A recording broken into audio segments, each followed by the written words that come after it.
आज है 6 अगस्त 2025, दिन है बुधवार। आइए देखते हैं मध्य प्रदेश की 10 बड़ी खबरें।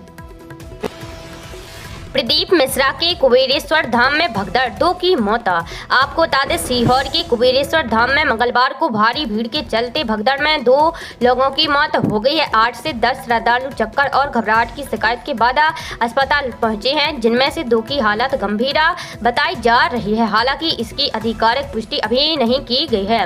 प्रदीप मिश्रा बुधवार को कुबेरेश्वर धाम से चिता बलिया हेमा गांव तक कावड़ यात्रा निकालने वाले हैं। इसमें शामिल होने के लिए एक दिन पहले ही बड़ी संख्या में श्रद्धालु पहुंचा रही हैं। भंडारे, ठहराव और दर्शन के लिए जगह कम पड़ने लगी है, जिससे भीड़ बेकाबू हो गई है। कई स्थानों पर अफरा तफरी का माहौल बन गया है। 3 लोग नीचे गिर गए, इनमें से 2 की दबने से मौत हो गई है। आज ग्वालियर मुरैना में भारी बारिश का अलर्ट। आपको बता दें, मध्य प्रदेश में इस मानसूनी सीजन में 28.6 इंच बारिश हो चुकी है। अब तक सामान्य से 47% पानी ज्यादा गिर चुका है। यह कोटा का 77% है। पूर्वी हिस्से में बादल जमकर बरसे हैं। हालांकि अगले 4 दिन तक प्रदेश में बारिश का स्ट्रॉन्ग सिस्टम एक्टिव नहीं है। हल्की बारिश का दौर जारी रहेगा। मौसम विभाग के अनुसार अगस्त के दूसरे सप्ताह में तेज बारिश का दौर शुरू होगा, जो आखिरी तक चलेगा। ऐसे में बारिश का कोटा अगस्त में ही पूरा हो जाएगा। हालांकि अब तक ग्वालियर समेत 9 जिलों में कोटा पूरा हो चुका है, लेकिन इंदौर और उज्जैन संभाग के जिलों की तस्वीर बेहतर नहीं है।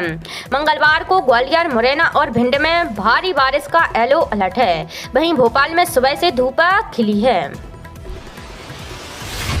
मऊगंज और पांडुर्ना में सरकारी जमीन पर बनेगी बीजेपी दफ्तर, मोहन कैबिनेट ने दी मंजूरी। आपको बता दें, मोहन कैबिनेट ने प्रदेश के नवगठित जिलों में मऊगंज और पांडुर्ना में बीजेपी कार्यालय बनाए जाने के लिए जमीन देने का फैसला किया है।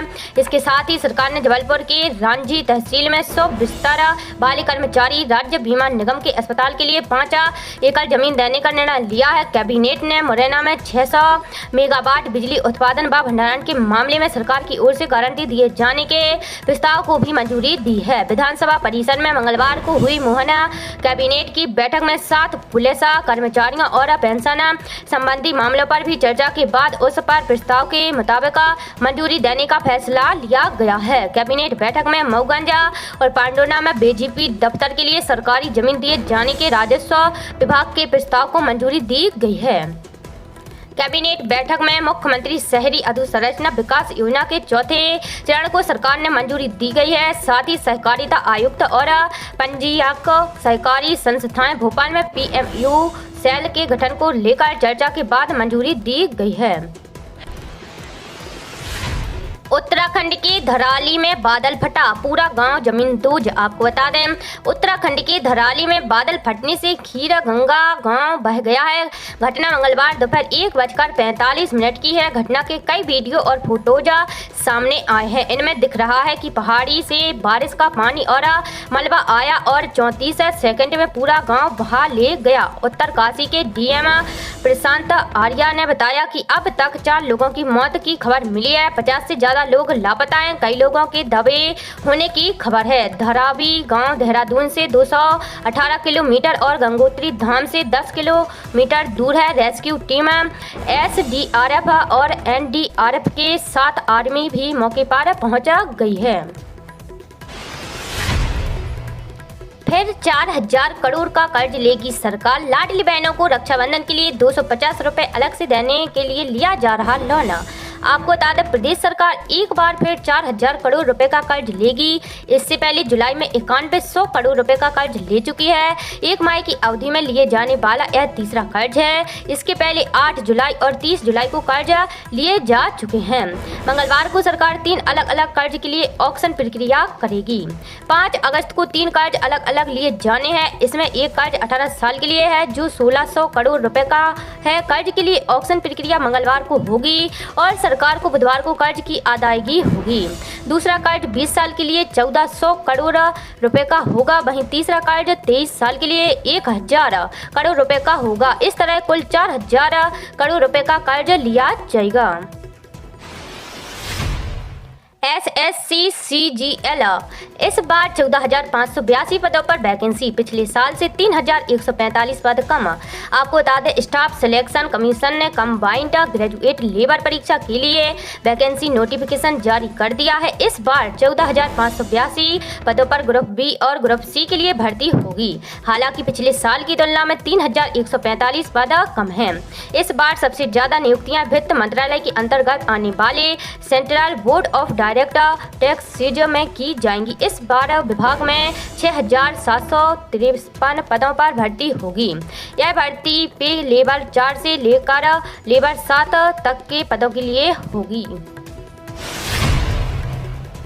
प्रदेश में चलेगा सोलर पंप स्थापित करने का सघन अभियान। आपको बता दें, मुख्यमंत्री डॉक्टर मोहन यादव ने निर्देश दिए हैं कि प्रदेश में किसानों के खेतों पर कुसुम योजना के अंतर्गत विभिन्न प्रावधानों का किसानों को लाभ दिलवाते हुए सोलर पंप स्थापना में पूर्ण सहयोग किया जाए। इसके लिए नवकरणीय ऊर्जा विभाग और सभी संबंधित एजेंसियां समन्वय से कार्य लक्ष्य पूर्ण करें। मुख्यमंत्री डॉक्टर यादव ने समस्त भवन मुख्यमंत्री निवास में नवीन एवं नवकरणीय ऊर्जा विभाग की समीक्षा बैठक में निर्देश दिए हैं। बैठक में नवीन और नवकरणीय ऊर्जा राज्य मंत्री राकेश शुक्ला भी उपस्थित थे। बैठक में बताया गया कि प्रदेश में इस वर्ष सोलर पंप स्थापित करने का अभियान प्रारंभ हो चुका है। इस कार्य की प्रगति की मुख्यमंत्री डॉक्टर यादव ने विस्तार पूर्वक समीक्षा की है। बैठक में जानकारी दी गई कि प्रदेश में आगामी वर्ष तक 10 लाख सोलर पंप स्थापित किए जाएंगे। चरणबद्ध रूप से यह कार्य किया जा रहा है। किसानों के खेतों में सोलर पंप की स्थापना से जहां सामान्य बिजली के उपयोग पर होने वाले अत्यधिक व्यय से मुक्ति मिलेगी, वहीं इस नवाचार से अन्य किसान भी प्रेरित होंगे। अब मध्य प्रदेश की सड़कों पर दौड़ेंगी सरकारी बसें, सर्वे का काम पूरा, इंदौर उज्जैन से होगी शुरुआत। आपको बता दें, मध्य प्रदेश सरकार ने राज्य में सरकारी बस सेवा शुरू करने का ऐलान किया है। इस कदम से न केवल शहरों में परिवहन की सुविधा बढ़ेगी, बल्कि ग्रामीण क्षेत्रों तक पहुंच भी आसान होगी। सर्वे पूरा हो चुका है और अब इंदौर, उज्जैन और जबलपुर सागर संभाग में सरकारी बसें चलाने का रास्ता साफ हो चुका है। इस सेवा का उद्देश्य सार्वजनिक परिवहन को सुविधाजनक बनाना और यात्री संकट को कम करना है। सरकार ने एक राज्य स्तरीय होल्डिंग कंपनी का गठन किया है, जिसे मध्य प्रदेश यात्री परिवहन एवं अधोसंरचना लिमिटेड नाम दिया गया है। इस कंपनी के तहत 7 सहायक कंपनियों का भी पुनर्गठन किया गया है। इन कंपनियों को विभिन्न जिलों में सिटी बस सेवा चलाने की जिम्मेदारी दी गई है। इनमें प्रमुख शहर जैसे भोपाल, इंदौर, उज्जैन, जबलपुर, रीवा, सागर, ग्वालियर आदि शामिल हैं। फिलीपींस के राष्ट्रपति से मिले पीएम मोदी।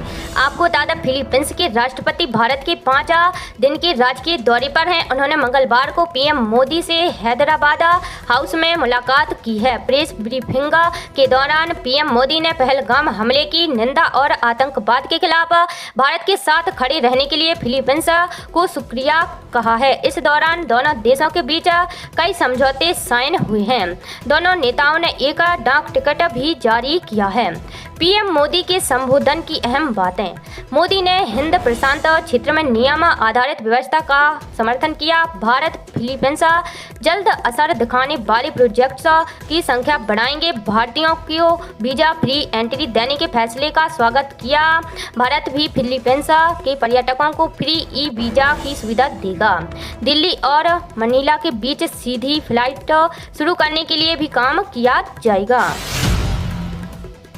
जबलपुर में बिना हेलमेट नहीं मिलेगा पेट्रोल। आपको बता दें, भोपाल, इंदौर के बाद अब जबलपुर में भी बिना हेलमेट दोपहिया वाहन चालकों को पेट्रोल नहीं दिया जाएगा। सड़क दुर्घटनाओं में होने वाली मौतों पर अंकुश लगाने के लिए जिला प्रशासन ने यह निर्णय लिया है। कलेक्टर दीपक सक्सेना का यह आदेश तुरंत प्रभाव से लागू हो गया है। कलेक्टर ने सभी पेट्रोल पंप संचालकों को निर्देश दिए हैं कि वे बिना ISI मार्क हेलमेट पहने किसी भी दोपहिया वाहन चालक को पेट्रोल न दें। इस आदेश का उल्लंघन करने वाले पंप संचालकों के खिलाफ कानूनी कार्रवाई की जाएगी। यह फैसला शहर में होने वाली सड़क दुर्घटनाओं को देखते हुए लिया गया है। प्रशासन का मानना है कि हेलमेट पहनने से दुर्घटनाओं में होने वाली मौतों और चोटों को कम किया जा सकता है।